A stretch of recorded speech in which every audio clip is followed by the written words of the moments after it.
Hello नमस्कार दोस्तों, आप सभी का मिशन फौजी के यूट्यूब चैनल पे आप सभी दोस्तों का स्वागत है। जैसा कि दोस्तों आपको पता है कि मैं लेके आ चुका हूं सामान्य ज्ञान के टॉप 30 क्वेश्चन है जो डिफेंस एग्जाम के लिए अति महत्वपूर्ण है। टॉप 30 क्वेश्चन सामान्य ज्ञान के, और बिना टाइम वेस्ट किए हम क्वेश्चन को स्टार्ट करते हैं। क्वेश्चन की श्रृंखला के अंदर आपकी स्क्रीन के ऊपर पहला क्वेश्चन दे रखा है दोस्तों कि नागरहोल राष्ट्रीय उद्यान कौन से राज्य में स्थित है। नागरहोल राष्ट्रीय उद्यान कौन से राज्य में स्थित है। चार ऑप्शन आपके सामने दे रखे, केरल, मध्य प्रदेश, कर्नाटक और असम। तो बताइए मुझे जल्दी से, नागरहोल राष्ट्रीय उद्यान कौन से राज्य में स्थित है। आपको पता है आजकल जो भी एग्जाम होता है उसके अंदर एक क्वेश्चन राष्ट्रीय उद्यान से संबंधित पक्का आता है। नागरहोल राष्ट्रीय उद्यान की मैं बात करता हूं तो कौन सा दोस्त, कर्नाटक के अंदर स्थित है नागरहोल। बाकी और मैं बात करता हूं, एक नागरहोल राष्ट्रीय उद्यान भी स्थित है कर्नाटक के अंदर, एक अंसी राष्ट्रीय उद्यान भी स्थित है, एक बांदीपुर राष्ट्रीय उद्यान भी स्थित है, एक बन्नेरघट्टा और एक नागरहोल। ध्यान में रखना। केरल की मैं बात करता हूं तो पेरियार साइलेंट वैली राष्ट्रीय उद्यान। मध्य प्रदेश के अंदर आपको पता है जीवाश्म है, बांधवगढ़ है, सतपुड़ा है, संजी, ये सारे। असम के अंदर एक प्रसिद्ध राष्ट्रीय उद्यान है जो एक सींग वाले गेंडे के लिए प्रसिद्ध है, उसका नाम है काजीरंगा राष्ट्रीय उद्यान। याद रखना, काजीरंगा तो राष्ट्रीय उद्यान असम के अंदर है।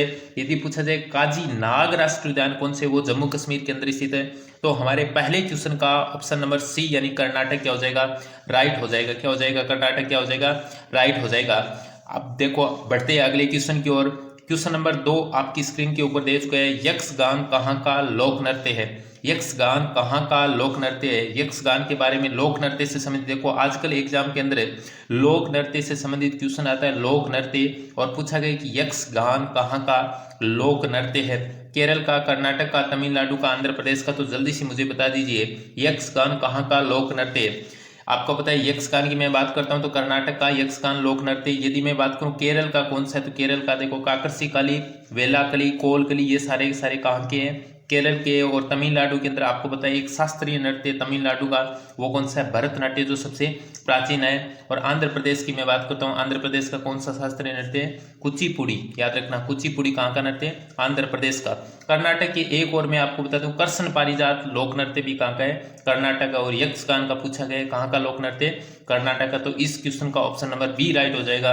अगला क्वेश्चन, क्वेश्चन नंबर 3 दे रखा है आपकी स्क्रीन के ऊपर, बंदा बहादुर के बचपन का क्या नाम था। आपने नाम सुना है बंदा बहादुर है, वेरी वेरी इंपॉर्टेंट क्वेश्चन है। बंदा बहादुर के बचपन का नाम पूछा गया है, रामदेव, लक्ष्मण देव, जोरावर देव और जयदेव। तो ध्यान में रखना, बंदा बहादुर के बचपन का नाम था लक्ष्मण देव। क्या नाम था, लक्ष्मण देव। और यदि पूछा जाए इनके पिता का क्या नाम था, बंदा बहादुर के पिता का नाम पूछा जाए तो याद रखना पिता का नाम था रामदेव। क्या नाम था, रामदेव। बंदा बहादुर के बचपन का नाम लक्ष्मण देव और पिता का क्या नाम था, रामदेव था, रामदेव। याद रखना, क्वेश्चन नंबर 3 का ऑप्शन नंबर बी राइट हो जाएगा।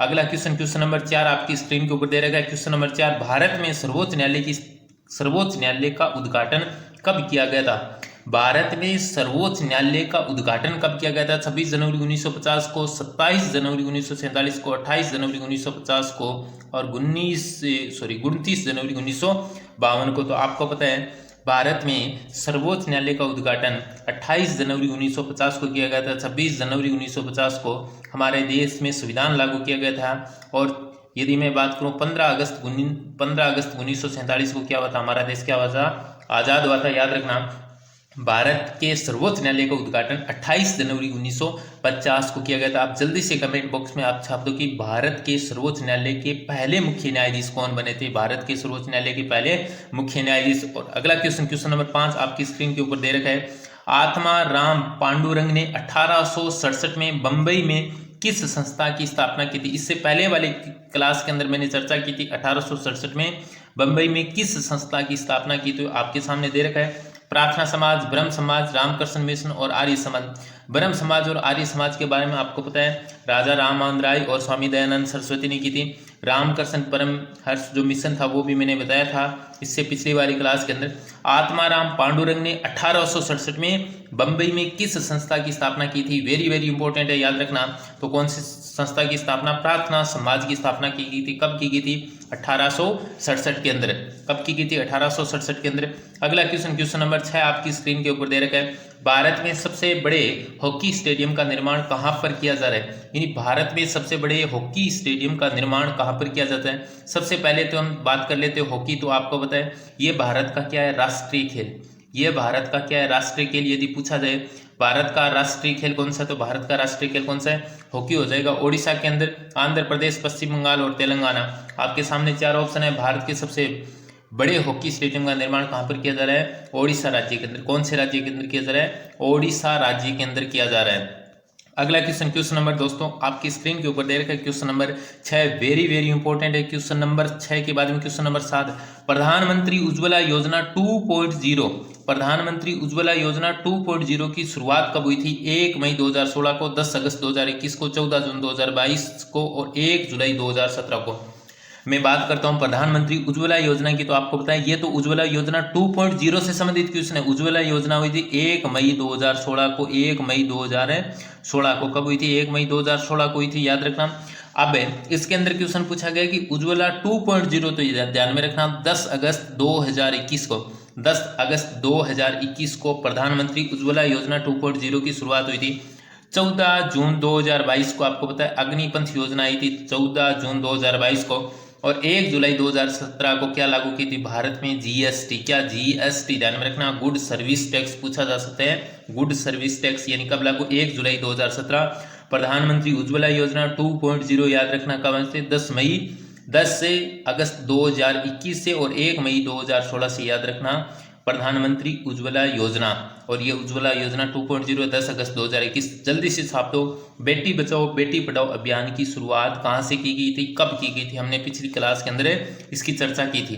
अगला क्वेश्चन, क्वेश्चन नंबर 8 आपकी स्क्रीन के ऊपर दे रखा है, वेरी वेरी इंपॉर्टेंट क्वेश्चन है। क्वेश्चन नंबर 8, उकाई परियोजना कौन सी नदी पर निर्मित है, परियोजना से संबंधित है। उकाई परियोजना आपने नाम सुना होगा, नहीं सुना है तो देखो, उकाई परियोजना चंबल नदी पर, ताप्ती नदी, सतलज नदी और कृष्णा नदी।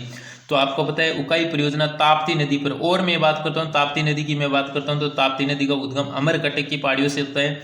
और ताप्ती नदी पर प्रसिद्ध सूती वस्त्र की नगरी गुजरात का प्रसिद्ध शहर सूरत शहर स्थित है। कौन सा शहर स्थित है, सूरत शहर स्थित है।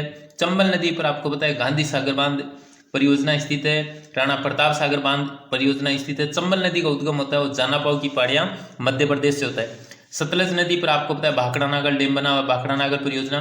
और कृष्णा नदी का उद्गम कहां से होता है, ये मुझे कमेंट करके मुझे बता दो कमेंट बॉक्स के अंदर, कृष्णा नदी का उद्गम कहां होता है। तो याद रखना उकाई परियोजना का संबंध, यह उकाई परियोजना कौन सी नदी पर निर्मित है, ताप्ती नदी। और ताप्ती नदी मैंने बता दी गुजरात का सूरत शहर ताप्ती नदी के तट पर स्थित है, याद रखना। क्वेश्चन नंबर 8 का ऑप्शन नंबर बी राइट हो जाएगा। अगला क्वेश्चन, क्वेश्चन नंबर 9 दे रखा है, वेरी वेरी इंपॉर्टेंट क्वेश्चन है, बंबई स्टॉक एक्सचेंज की स्थापना कब हुई थी, बंबई स्टॉक एक्सचेंज की स्थापना कब हुई थी। आपके सामने उत्तर दे रखा है 1975, 1875, 1992 और 1956। 4 ऑप्शन में आपको उत्तर छांटना है, ये कौन सा हो जाए। तो बंबई स्टॉक एक्सचेंज की बात करते हैं तो ध्यान में रखना इसकी स्थापना 1875 को हुई थी। कब हुई थी, 1875 को। यदि मैं बात करता हूँ 1975 के अंदर एनटीपीसी की स्थापना हुई थी। किसकी स्थापना हुई थी, एनटीपीसी यानी नेशनल थर्मल पावर कॉर्पोरेशन। किसकी स्थापना हुई थी, नेशनल थर्मल पावर कॉर्पोरेशन की स्थापना हुई थी। एनटीपीसी की स्थापना कब हुई, 1975। और बंबई स्टॉक एक्सचेंज की स्थापना 1875 के अंदर हुई। कब हुई थी, 1875, याद रखना Bombay stock exchange 1875। Question number 10 आपकी स्क्रीन के ऊपर दे रखा है, भारत में सर्वप्रथम आपातकाल कब लगाया गया था, भारत में सर्वप्रथम आपातकाल कब लगाया गया था, याद रखना 1965 के अंदर, 1962, 1939 और 1969 के अंदर। मैं बात करता हूँ 1965, तो आपको पता है भारत पाकिस्तान युद्ध हुआ था। 1962 के अंदर आपको पता है भारत चाइना युद्ध हुआ था। 1939 के अंदर कौन से अर्धसैनिक बल की स्थापना हुई थी, और 1969 के अंदर, 1939 के अंदर कौन से सीआरपीएफ, 1969 में सीआईएसएफ की स्थापना हुई थी, याद रखना। 1962 के अंदर पहली बार क्या लगाया गया था, आपातकाल लगाया गया था। पहली बार क्या लगाया गया था, आपातकाल लगाया गया था। भारत में सर्वप्रथम आपातकाल पूछा जाए 1962, भारत है चाइना युद्ध। कब, भारत है चाइना युद्ध। अगला क्वेश्चन, क्वेश्चन नंबर 10 के बाद में क्वेश्चन नंबर 11 आपकी स्क्रीन के ऊपर दे रहेगा, पश्चिम का बेबीलोन किस शहर को कहते हैं, पश्चिम का बेबीलोन किस शहर को कहते हैं, बंबई, रोम और मालदीव और श्रीलंका। तो याद रखना पश्चिम का बेबीलोन किस शहर को कहते हैं, रोम को कहते हैं। किसको कहते हैं, रोम को पश्चिम का बेबीलोन। वैसे भी रोम को 7 पहाड़ियों के देश के भी नाम से भी जाना जाता है। श्रीलंका की मैं बात करूँ तो श्रीलंका को किस नाम से जाना जाता है, आप मुझे कमेंट करके मुझे बताना। मुंबई है वो भारत में स्थित है, 7 टापुओं के नाम से जाना जाता है। 7 टापुओं पर बसा हुआ शहर कौन सा है, मुंबई। कौन सा शहर स्थित है, मुंबई है, जो वर्तमान में महाराष्ट्र की राजधानी और भारत की आर्थिक राजधानी है। पश्चिम का बेबीलोन कहते हैं रोम को। किसको कहते हैं? रोम। और रोम किस देश की राजधानी? याद रखना, इटली की राजधानी। किसकी राजधानी है? इटली की राजधानी है। अगला क्वेश्चन, क्वेश्चन नंबर 12 आपकी स्क्रीन के ऊपर दे रखा है। महात्मा गांधी दक्षिणी अफ्रीका से कब गए थे? महात्मा गांधी दक्षिणी अफ्रीका कब गए थे? 1893 में, 1915, 1875, 1859। तो आपको पता होना चाहिए 1893 में महात्मा गांधी दक्षिणी अफ्रीका गए थे और 1915 9 जनवरी 1915 को भारत आए थे। कब आए थे? 9 जनवरी 1915 को आए थे। और इसलिए 9 जनवरी को प्रवासी भारतीय दिवस के रूप में सेलिब्रेशन किया जाता है। याद रखना, प्रवासी भारतीय दिवस से बनाया जाता है। 1915 में गांधी जी दक्षिणी अफ्रीका से वापस आए। तो क्वेश्चन नंबर 12 का ए नंबर ऑप्शन क्या हो जाएगा? राइट हो जाएगा। अगला क्वेश्चन, क्वेश्चन नंबर 13 आपकी स्क्रीन के ऊपर दे रखा है। विश्व का सबसे ऊंचा पठार कौन सा है? विश्व का सबसे ऊंचा पठार है ऑप्शन लद्दाख का पठार, पामीर का पठार, दक्कन का पठार, पोतवार का पठार। तो जल्दी से मुझे बता दीजिए विश्व का सबसे ऊंचा पठार कौन सा है? याद रखना, विश्व का सबसे ऊंचा है पामीर का पठार। इसका दूसरा नाम है तिब्बत का पठार। इसका दूसरा नाम पूछा जा सकता है। ऑप्शन में आपको पामीर का पठार नहीं है तो क्या आ जाएगा? तिब्बत का पठार। लद्दाख की पठार की मैं बात करता हूँ तो भारत का सबसे ऊंचा पठार है पामीर का पठार या तिब्बत का पठार। तिब्बत के अंदर स्थित है, इसे दुनिया की छत के नाम से जाना जाता है। दक्कन का मैं पठार की बात करता हूँ, भारत का सबसे बड़ा पठार है। कंफ्यूज मत हो जाना, आर्मी का सबसे ज्यादा फेवरेट क्वेश्चन है। विश्व का सबसे ऊंचा पठार पामीर का पठार है, भारत का सबसे ऊंचा पठार लद्दाख का पठार है, दक्कन का पठार है और भारत का सबसे बड़ा पठार है। क्षेत्रफल में क्या है? ये सबसे बड़ा पठार है। पोतवार का पठार कौन से देश में स्थित है? ध्यान में रखना, पाकिस्तान के अंदर। कौन से देश में स्थित है? पाकिस्तान के अंदर। कौन से देश में स्थित है? पाकिस्तान के अंदर। विश्व का सबसे ऊंचा पठार हो जाएगा पामीर का पठार या तिब्बत का पठार। क्वेश्चन नंबर 13 का ऑप्शन नंबर बी राइट हो जाएगा। अगला क्वेश्चन, क्वेश्चन नंबर 14 आपकी स्क्रीन के ऊपर दे रखा है। भारत एक खोज पुस्तक के लेखक कौन है? महात्मा गांधी, पंडित जवाहरलाल नेहरू, दादा भाई नौरोजी और बाल गंगाधर तिलक। भारत एक खोज है, वेरी वेरी इंपॉर्टेंट क्वेश्चन है। भारत एक खोज है, आजकल आपको पता है एग्जाम के अंदर पुस्तकों से संबंधित क्वेश्चन आता है। तो भारत एक खोज किसकी है? पंडित जवाहरलाल नेहरू, जिसे चाचा के उपनाम से जाना जाता है। किस नाम से जाना जाता है? चाचा के उपनाम से जाना जाता है। भारत एक खोज है, पंडित जवाहरलाल नेहरू की बुक है, याद रखना। और मैं बात करता हूँ बाल गंगाधर तिलक की कौन सी बुक है? तो आपको पता है गीता रहस्य किसकी है? बाल गंगाधर तिलक की। क्वेश्चन नंबर, अगला क्वेश्चन नंबर 15 आपकी स्क्रीन के ऊपर आ चुका है। 15 नंबर क्वेश्चन है, भारत का प्रथम वाइसराय कौन था? वेरी वेरी इंपॉर्टेंट है। भारत का प्रथम वाइसराय गवर्नर जनरल से संबंधित क्वेश्चन आजकल एग्जाम में पूछे जा रहे हैं। Lord Canning, Lord Wellesley, Lord Mayo, Lord Mountbatten. Lord Canning की मैं बात करता हूं तो ये भारत का प्रथम वाइसराय था, ध्यान में रखना। ये 1857 की क्रांति के समय पूछा जा सकता है भारत का वाइसराय कौन था? तो 1857 की क्रांति के समय भारत का वाइसराय लॉर्ड कैनिंग था। लॉर्ड वेलेस्ली कौन था? आपको पता है साइक संधि का जन्मदाता कहा जाता है। लॉर्ड मेयो, जिसके काल में 1872 में पहली बार जनगणना हुई थी, लॉर्ड मेयो के काल में। लॉर्ड माउंटबेटन और स्वतंत्र भारत के प्रथम वाइसराय वह अंतिम गवर्नर जनरल रहे थे लॉर्ड माउंटबेटन, याद रखना। लॉर्ड कैनिंग क्या थे? भारत के प्रथम क्या थे? वाइसराय एवं 1857 की क्रांति के समय यही वाइसराय क्या थे? लॉर्ड कैनिंग थे, याद रखना। क्वेश्चन नंबर 15 का ए ऑप्शन राइट हो जाएगा। अगला क्वेश्चन, क्वेश्चन नंबर 16 आपकी स्क्रीन के ऊपर दे रखा है। मुगल काल से संबंधित क्वेश्चन है। अकबर ने जजिया कर किस वर्ष समाप्त किया था? याद रखना, अकबर से संबंधित है। अकबर ने जजिया कर किस वर्ष समाप्त किया था? अब आपके सामने ऑप्शन 1562, 1564, 1582 और 1575। तो आपको याद होना चाहिए 1562 के अंदर आपको अकबर की घटना याद आ रही है। 1562 के अंदर अकबर ने क्या किया था? 1564 के अंदर आपको पता है अकबर ने किया था जजिया कर को समाप्त। भारत में सबसे पहले जजिया कर लागू करने वाला आपको पता है मोहम्मद बिन कासिम था। कौन था? मोहम्मद बिन कासिम था। गैर मुसलमानों से लिए जाने वाला कर जजिया कर। 1582 के अंदर मुझे बताना कौन सी घटना हुई है। 1575 के अंदर आपको पता है कौन सी घटना हुई थी। और 1576 आपको पता है हल्दी घाटी का युद्ध हुआ था। 1576 के अंदर कौन सा युद्ध हुआ था? हल्दी घाटी का युद्ध हुआ था। 1562 में मुझे बताना है दास प्रथा पर रोक लगा थी। 1582 के अंदर कौन सी घटना होती है? 1575 के अंदर कौन सी घटना होती है? अकबर के समय की, याद रखना। जजिया कर 1564 के अंदर अकबर ने समाप्त किया था। अगला क्वेश्चन, क्वेश्चन नंबर 17 दे रखा है। खेल से संबंधित है, आजकल एग्जाम के अंदर खेल से संबंधित आ सकते हैं। वेरी वेरी इंपॉर्टेंट है। शतरंज की खेल में कितने वर्ग होते हैं? 61, 62, 63 और 64। तो याद रखना शतरंज की खेल में वर्गों की संख्या कितनी होती है? 64 होती है। कितनी होती है? 64 होती है। अगला क्वेश्चन, और शतरंज का यदि पूछा जाए किस देश की देन है तो भारत की देन है। किस देश की? भारत की देन है। अगला क्वेश्चन, क्वेश्चन नंबर 18 आपकी स्क्रीन के ऊपर दे रखा है। राष्ट्रीय गणित दिवस कब मनाया जाता है? याद रखना राष्ट्रीय गणित दिवस से संबंधित है तो 10 दिसंबर, 22 दिसंबर, 25 दिसंबर और 19 नवंबर, याद रखना। राष्ट्रीय गणित दिवस मनाया जाता है 22 दिसंबर को। कब मनाया जाता है राष्ट्रीय गणित दिवस? 22 दिसंबर को। 25 दिसंबर को कौन सा दिवस मनाया जाता है? सुशासन डे। कौन सा दिवस? सुशासन डे। अटल बिहारी वाजपेयी के रूप में, अटल बिहारी वाजपेयी के उपलक्ष्य में सुशासन दिवस। 10 दिसंबर को आपको पता है मानव अधिकार दिवस के रूप में सेलिब्रेट, अंतर्राष्ट्रीय मानव अधिकार दिवस 10 दिसंबर। 22 दिसंबर राष्ट्रीय गणित दिवस। आप मुझे जल्दी से कमेंट बॉक्स में छाप दीजिए, हिंदी दिवस कब मनाया जाता है? राष्ट्रीय हिंदी दिवस कब मनाया जाता है? कमेंट बॉक्स में जल्दी से छाप दीजिए।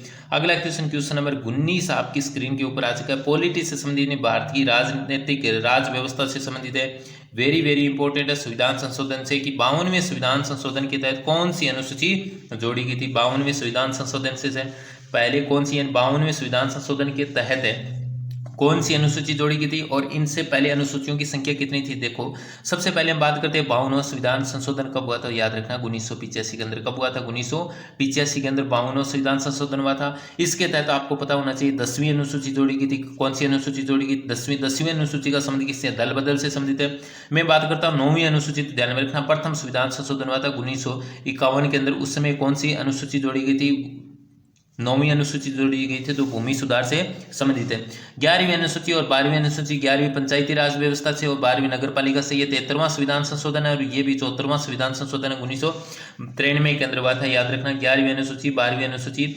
और मैं बात करता हूँ मूल संविधान में अनुसूचियों की संख्या 8 थी। 8 के बाद में 9, 10, 11 और 12 आपके सामने दे रखे। 52वें संविधान संशोधन के तहत कौन सी अनुसूची जोड़ी गई थी? हमारा क्वेश्चन था, और इस क्वेश्चन का कौन सा ऑप्शन राइट हो जाएगा? 10वीं अनुसूची, यानी ए ऑप्शन है राइट हो जाएगा। अगला क्वेश्चन नंबर 20 आपकी स्क्रीन के ऊपर दे रखा है। वेरी वेरी इंपॉर्टेंट है, स्टार लगा लेना। Very very. Statue of liberty कौन से देश में स्थित है? Bharat, America, France, Italy. तो आपके सामने दे रखा है स्टेच्यू ऑफ लिबर्टी की मैं बात करता हूं तो ये कौन से अमेरिका के अंदर, कौन से देश में स्थित है? अमेरिका के अंदर स्थित है। यदि मैं बात करूं स्टेच्यू ऑफ इक्वलिटी, यदि मैं बात करूं फ्रांस के अंदर सबसे बड़ी कौन सी, यदि मैं बात करूं, आपने नाम सुना होगा एफिल टावर कहां पर स्थित है? फ्रांस के अंदर या इटली के अंदर है? कौन से फ्रांस या इटली में से कौन से देश में स्थित है? आप मुझे कमेंट करके बताना। और स्टेच्यू ऑफ लिबर्टी की मैं बात करता हूँ कौन से देश में स्थित है? अमेरिका के अंदर स्थित है। अगला क्वेश्चन नंबर 21 आपकी स्क्रीन के ऊपर दे रखा है। मेघ मोहन रेखा कौन से देश के मध्य है? यानी मेघ मोहन रेखा कौन से देश के मध्य स्थित है? भारत पाकिस्तान, भारत बांग्लादेश, भारत चीन और भारत नेपाल। तो आपको पता होना चाहिए भारत चीन के मध्य स्थित है। 3488 किलोमीटर इसकी लंबाई कितनी है? 3488 किलोमीटर। याद रखना मेघ मोहन रेखा कौन से देश के मध्य स्थित है? भारत और चीन के मध्य। भारत और बांग्लादेश के मध्य जिसको कहते हैं उसे बोलते हैं डूरंट लाइन के नाम से जाना जाता है। डूरंट लाइन है वो भारत और अफगानिस्तान के मध्य, भारत और बांग्लादेश के मध्य इसे 3 बीघा कॉरिडोर के नाम से भी जाना जाता है। 3 बीघा कॉरिडोर बोलते हैं या रेड क्लिफ रेखा, क्योंकि इससे पहले इसका नाम क्या था? पूर्वी पाकिस्तान था। भारत और पाकिस्तान के मध्य कौन सी आपको पता है? कौन सी है? रेड क्लिफ रेखा। और भारत और नेपाल के मध्य यदि मैं बात करता हूँ सीमा रेखा की लंबाई कितनी है? तो 1751। कितनी है? 1751। भारत और पाकिस्तान के मध्य कितनी है? 3323। कितनी है? 3323। और बांग्लादेश के अंदर 4096.7 किलोमीटर। भारत और बांग्लादेश के मध्य कितनी? 4096.7 किलोमीटर। यानी भारत कौन से स्थलीय देश के साथ में सर्वाधिक सीमा साझा करता है? वो बांग्लादेश के साथ में साझा करते हैं। मेघ मोहन रेखा भारत और चीन के मध्य 3488 किलोमीटर। याद रखना क्वेश्चन नंबर 21 का ऑप्शन नंबर सी राइट हो जाएगा। अगला क्वेश्चन नंबर 22 दे रखा आपकी स्क्रीन के ऊपर। भारत के कितने नृत्यों को शास्त्रीय नृत्यों के रूप में मान्यता दी गई है? आपने क्वेश्चन बहुत बार पढ़ा होगा। भारत के कितने नृत्यों को शास्त्रीय नृत्यों के रूप में मान्यता दी गई? तो याद रखना कितने नृत्यों की? 8 नृत्यों की। 8 नृत्य कौन कौन से? तो सबसे पहले हम देखते हैं 8 नृत्य कौन कौन से। तो आपके सामने 8 नृत्यों की मैं बात करता हूँ। तो दक्षिण के अंदर कौन कौन से नृत्य स्थित है? याद करके मुझे, दक्षिण के अंदर तमिलनाडु हो गया। तमिलनाडु के अंदर भरतनाट्यम एक नृत्य हो गया, ये तमिलनाडु का क्षेत्र हो गया। केरल के अंदर कथकली और मोहिनीअट्टम हो गया। आंध्र प्रदेश में कुचिपुड़ी हो गया। उसके बाद में ओडिशा के अंदर ओडिसी नृत्य हो गया। और मणिपुर के अंदर आपको मणिपुरी हो गया। और असम के अंदर सत्तरिया हो गया। और उत्तर भारत में यानी उत्तर प्रदेश के क्षेत्र में कौन सा हो गया? कथक नृत्य हो गया। याद रखना कितने नृत्य हो गए टोटल? मैंने आपको 8 नृत्य बता दिए। 8 जो शास्त्रीय नृत्यों की मान्यता संगीत नाटक अकादमी द्वारा दी गई, जिसका मुख्यालय कहां पर स्थित है? दिल्ली के अंदर स्थित है। अगला क्वेश्चन नंबर 23 दे रखा है। काकोरी कांड की घटना कब घटित हुई? तो याद करके मुझे बताओ जल्दी से। काकोरी कांड की घटना तो आपको पता है 9 अगस्त 1925 को अंग्रेजों की एक चलती ट्रेन के अंदर लूटमार मचाई गई थी। अशफाक उल्ला खां, राजेंद्र लोहिड़ी, राम प्रसाद बिस्मिल और चंद्रशेखर आजाद द्वारा ये घटना हुई थी 1925 को। कब हुई थी? 1925 को। 1923 के अंदर आपको पता है स्वराज पार्टी की स्थापना हुई थी। 23 मार्च 1931 को भगत सिंह सुखदेव और राजगुरु को क्या दी गई थी? 23 मार्च 1931 को भगत सिंह सुखदेव और राजगुरु को फांसी दी गई थी। याद रखना। काकोरी कांड की घटना 9 अगस्त 1925 को हुई थी। क्वेश्चन नंबर अगला, क्वेश्चन नंबर 24 दे रखा आपकी स्क्रीन के ऊपर। कलिंग का युद्ध कब लड़ा गया था? वेरी इंपॉर्टेंट है, इतिहास के अंदर आपको पता है मौर्य साम्राज्य से संबंधित क्वेश्चन है। कलिंग का युद्ध कब लड़ा गया था? 261 ईसा पूर्व के अंदर, 269 ईसा पूर्व के अंदर, 298 ईसा पूर्व के अंदर, 361 ईसा पूर्व के अंदर। तो आपको पता होना चाहिए कलिंग का युद्ध लड़ा गया था यानी अशोक के जीवन के 8वें वर्ष के अंदर लड़ा गया था और 261 ईसा पूर्व के अंदर। उसमें कलिंग का राजा खारवेल था। कलिंग की राजधानी थी तोसली। याद रखना। सबसे बड़ा आक्रमण करने का कारण था कि तोसली के अंदर सर्वाधिक क्या थे? हाथी थे। 269 के अंदर अशोक का राज्याभिषेक होता है। 298 में आपको पता है 298 321 से लेकर 298 चंद्रगुप्त द्वितीय चंद्रगुप्त के रूप में चंद्रगुप्त मौर्य ने शासन किया था। आप मुझे बताओ चंद्रगुप्त द्वितीय को विक्रमादित्य की उपाधि किसने प्रदान की थी? कमेंट बॉक्स के अंदर मुझे बताना। और इस कलिंग का युद्ध का कब लड़ा गया था? 261 के अंदर। तो इसका ऑप्शन क्या हो जाएगा? ए ऑप्शन राइट हो जाएगा। अगला क्वेश्चन, क्वेश्चन नंबर 25 आपकी स्क्रीन के ऊपर दे रखा है। सिखों के 5वें गुरु का नाम बताना है। सिखों के 5वें गुरु का क्या नाम था? आपको सबसे पहले तो याद होना चाहिए सिख धर्म का संस्थापक कौन था, कितने गुरु हुए थे। सिखों की मैं बात करता हूँ तो याद रखना, हाँ सिखों की कितने 10 गुरु बार बार एग्जाम में आते। कितने गुरु थे? 10 गुरु थे। सबसे पहले मैं बात करता हूँ पहले गुरु की मैं बात करता हूँ तो आपको पता होना चाहिए गुरु नानक देव था। उसके बाद में गुरु नानक के बाद में गुरु अंगद देव, गुरु अंगद देव के बाद में गुरु रामदास, अंगद देव के बाद में अमरदास और अमरदास के बाद में रामदास, रामदास के बाद में अर्जुन देव। यानी सिखों के 5वें गुरु कौन जो अर्जुन देव हो जाएंगे। कौन से गुरु हो जाएंगे? अर्जुन देव। याद रखना। उसके बाद में अर्जुन देव के बाद में हरगोविंद, हरराय और हरिकिशन, तेग बहादुर और 10वें गुरु गोविंद सिंह थे। अंतिम और 10वें गुरु कौन से? 10वें गुरु कौन थे? गोविंद सिंह। ध्यान में रखना। गुरु अर्जुन देव ने श्रवण मंदिर का निर्माण करवाया था और आदि ग्रंथ की रचना की थी। सिखों के 5वें गुरु का नाम पूछा गया तो कौन सा हो जाएगा? गुरु अर्जुन देव। कौन सा हो जाएगा? गुरु अर्जुन देव हो जाएगा। अगला क्वेश्चन, क्वेश्चन नंबर 26 आपकी स्क्रीन के ऊपर दे रखा है। सौर मंडल का सबसे ऊंचा पर्वत निक्स ओलंपिया कौन से ग्रह पर स्थित है? सौर मंडल का सबसे ऊंचा पर्वत निक्स ओलंपिया कौन से? बृहस्पति, मंगल, शुक्र और बुध। तो ध्यान में रखना सौर मंडल का सबसे ऊंचा पर्वत निक्स ओलंपिया जो माउंट एवरेस्ट से भी बताया जा रहा है 3 गुना ऊंचा है, वो कौन से? मंगल ग्रह के ऊपर। कौन से ग्रह पर स्थित है? मंगल ग्रह। आपको पता है बृहस्पति सबसे बड़ा सौरमंडल के 8 ग्रहों में सबसे बड़ा ग्रह। शुक्र सबसे चमकीला ग्रह के नाम से जाना जाता है, भोर और सांझ का तारा कहते हैं। बुध है वो सूर्य के सबसे नजदीक ग्रह के रूप में जाना जाता है, सबसे छोटा ग्रह। याद रखना। क्वेश्चन नंबर है अगला क्वेश्चन, क्वेश्चन नंबर 27 आपकी स्क्रीन के ऊपर दे रखा है। 2011 की जनगणना के अनुसार भारत का जनसंख्या घनत्व, घनत्व की परिभाषा प्रति वर्ग किलोमीटर में रहने वाले लोगों की संख्या को जनसंख्या घनत्व कहते हैं। और 2011 के अंदर कितना है? 382। कितना है? 382। याद रखना। अगला क्वेश्चन आपकी स्क्रीन के ऊपर दे रखा है। क्वेश्चन नंबर 28 है। संविधान की 8वीं अनुसूची में कितनी भाषाओं को, यानी संविधान की 8वीं अनुसूची में कितनी भाषाओं को मान्यता प्राप्त दी गई है? याद रखना 22 भाषाएं। कितनी भाषा दी गई है? 22 भाषा। मूल संविधान के अंदर जो 8वीं अनुसूची थी उसके अंदर कितनी भाषा थी? 14। अब यह भी पूछा जा सकता है 8वीं अनुसूची का संबंध किससे है? तो याद रखना 8वीं अनुसूची का राजभाषा से संबंधित। किससे संबंधित था 8वीं अनुसूची? राजभाषा से। अगला question very very important question है, याद रखना। ओणम कौन से राज्य का प्रसिद्ध त्योहार है? केरल का, कर्नाटक का, हरियाणा का, आंध्र प्रदेश का। तो आपको पता होना चाहिए ओणम कौन से का? केरल का। यदि हमने पहला जो क्वेश्चन किया था उसके अंदर यक्षगान कर्नाटक से संबंधित था। ओणम कौन से राज्य का प्रसिद्ध त्योहार है? तो याद रखना केरल का है। कौन सा है? केरल का है। यदि मैं बात करूं कबाला कहाँ का? कैबाला, कबाला कहाँ का प्रसिद्ध त्योहार है? कबाला कहाँ का प्रसिद्ध त्योहार है? याद रखना कर्नाटक का। कैसे कबाला, कैसे कर्नाटक? आप ऐसे भी भैंसों की दौड़ के लिए ये त्योहार मनाया जाता है। याद रखना। हरियाणा के अंदर आपको पता है कौन कौन से राष्ट्रीय उद्यान है? मैं पूछूं कालेसर और सुल्तानपुर राष्ट्रीय उद्यान है। और आंध्र प्रदेश के प्रमुख त्योहार फ्लेमिंगो और कल्याण उत्सव प्रमुख त्योहार के रूप में जाने जाते हैं। याद रखना। क्वेश्चन नंबर आज की क्लास का अंतिम क्वेश्चन और क्वेश्चन नंबर 30 आपकी स्क्रीन के ऊपर आ चुका है। दक्षिणी भारत की सबसे लंबी नदी कौन सी है? तो याद रखना आपको पता होना चाहिए गंगा, गोदावरी, नर्मदा और कावेरी। दक्षिणी भारत की गोदावरी जिसका उद्गम त्रियंबक गांव की पहाड़ियां महाराष्ट्र से होता है, नासिक महाराष्ट्र से। गंगा भारत की सबसे लंबी नदी है, 2525 किलोमीटर है। गंगा की लंबाई 2525 किलोमीटर, यदि गोदावरी की लंबाई 1465 किलोमीटर। जो दक्षिणी भारतीय प्रायद्वीपीय भारत की सबसे लंबी नदी। याद रखना। और कल मैंने आपको इससे पहले वाली जो क्लास हुई थी उसके अंदर मैंने आपको दिए थे 5 क्वेश्चन प्रैक्टिस के रूप में। जिन्होंने भी कमेंट बॉक्स में जवाब दिया उनको बहुत बहुत धन्यवाद। उनके भी कमेंट मैंने पढ़े थे। बहुत सारे बच्चों के क्वेश्चन के जो जवाब थे वो सही थे। और उसी श्रृंखला के अंदर मैं आपको बता दूं वो 5 क्वेश्चन कौन कौन से थे। आपके सामने दे रखा है घटप्रभा पक्षी अभ्यारण्य कौन से राज्य में स्थित है? याद रखना घटप्रभा पक्षी अभ्यारण्य कौन से राज्य में स्थित है? कर्नाटक के अंदर स्थित है। कौन से राज्य में स्थित है? कर्नाटक राज्य के अंदर स्थित है। अगला दे रखा था अनोखेलाल मिश्र का संबंध कौन से वाद्य यंत्र से, याद रखना अनोखेलाल मिश्र की मैं बात करता हूं तो याद रखना ये कौन से तबला वादक है, कौन से अनोखेलाल मिश्र का तबला वाद्य यंत्र से संबंधित है। क्वेश्चन नंबर 3 दिया था गरबा राज्य कौन से, या गरबा कौन से राज्य का नृत्य है, तो याद रखना गए से गरबा और गए से कौन सा हो जाएगा, गुजरात राज्य। कौन सा, गुजरात राज्य। सती प्रथा का पहला प्रमाण है कौन से अभिलेख में मिलता है, सती प्रथा का पहला प्रमाण कौन से अभिलेख में मिलता है, एरन अभिलेख में। कौन सा अभिलेख है, एरन अभिलेख में सती प्रथा का पहला प्रमाण मिलता है। और क्वेश्चन नंबर 5 दिया था स्वतंत्र भारत के पहले शिक्षा मंत्री कौन थे, याद रखना स्वतंत्र भारत के पहले शिक्षा मंत्री कौन थे, डॉक्टर मौलाना अब्दुल कलाम आजाद स्वतंत्र भारत के पहले शिक्षा मंत्री थे। जो 5 क्वेश्चन प्रैक्टिस के रूप में दिए थे उनके पांचों के पांचों जवाब है। गढ़परबा कर्नाटक के अंदर अनोखेलाल मिश्र, तबला वादक गरबा गुजरात का, सती प्रथा का, एरन अभिलेख और स्वतंत्र भारत के मौलाना अब्दुल कलाम के अंदर। आज और मैं आपको 5 क्वेश्चन दे रहा हूं और उन क्वेश्चनों के जवाब आपको कमेंट बॉक्स में छापना है। प्रैक्टिस के रूप में आपके सामने आ चुके 5 क्वेश्चन आज की क्लास के अंदर आपको दिखाई दे रहा है आपकी स्क्रीन के ऊपर। प्रथम नगर बताना आपको कि प्रथम नगर कौन सा है जिस पर परमाणु बम गिराया गया था, यानी ऐसा कौन सा नगर है जिसमें पहली बार परमाणु बम गिराया गया था। प्रसिद्ध, दूसरा देर का प्रसिद्ध शास्त्रीय नृत्य कुचिपुड़ी का संबंध कौन से राज्य से है, ये भी कमेंट बॉक्स में छाप देना। प्रथम गोलमेज सम्मेलन का आयोजन कब हुआ था, ये भी कमेंट बॉक्स में छाप देना। किस मुगल शासक ने न्याय की जंजीर आगरा के किले में लगाई थी, ये भी कमेंट बॉक्स में छाप देना।